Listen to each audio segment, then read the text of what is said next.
Welcome everybody to another video of Vinyl Addict, and in this day in hip hop, December 15th, 1992, Dr. Dre's The Chronic is released. Now before I get into this, please don't forget to hit the like button, comment on this video, share this video, and if you still haven't, please subscribe to the channel and hit the notification bell. So with that out of the way, let's get into this. So yes, Dr. Dre, former band member, producer, DJ for NWA. This is his first solo album on the Interscope label, which is also part of Death Row, or Death Row is part of Interscope.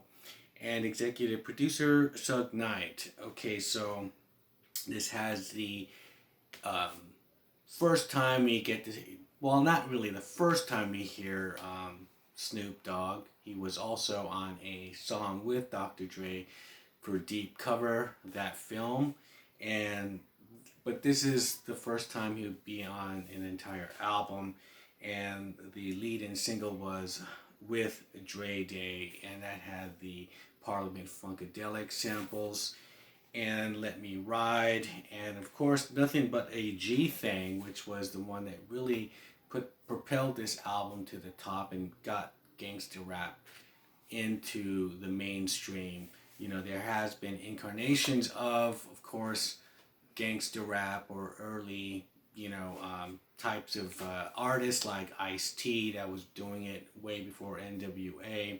But this is the album that pretty much was on heavy rotation on MTV and just sold millions of albums.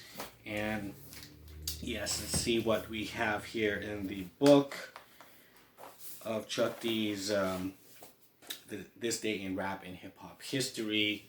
So December 15th, Dr. Dre releases his debut solo album, The Chronic, on Suge Knight's new label, Death Row Records. The Chronic 70s funk samples, heavily laden with Moog synthesizers and laid-back delivery, helped to define the new West Coast G-Funk sound and style that would come to dominate hip-hop album sales. The Triple Platinum album featured appearances by the Dogg Pound, RBX, Lady of Rage, and made a star of Snoop Doggy Dogg.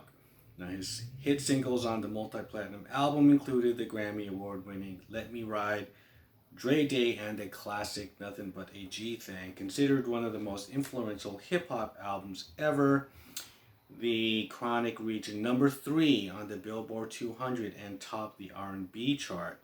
Okay, so that is the take on Chuck D. Yeah, and Nothing But a G Thing was sampled by this artist, Leon Haywood.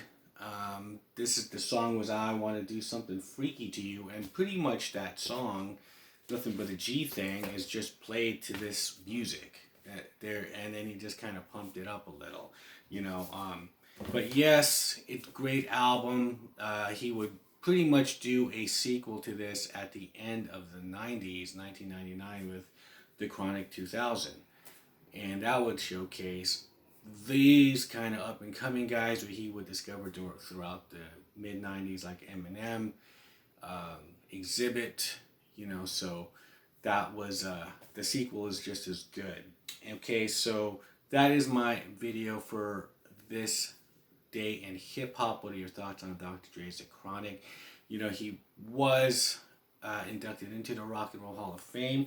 People don't think of this album or this artist as rock and roll. I mean, there's the thing. It's, throughout the decades, it changes what rock and roll is. I mean, at one time, James Brown was considered rock and roll before, in the 60s, and then, the 70s, they branded funk on him, or he came up with that. And so, it's always constantly evolving. So that is my video with that. I'll shut up and I'll see you guys on the next one. Bye.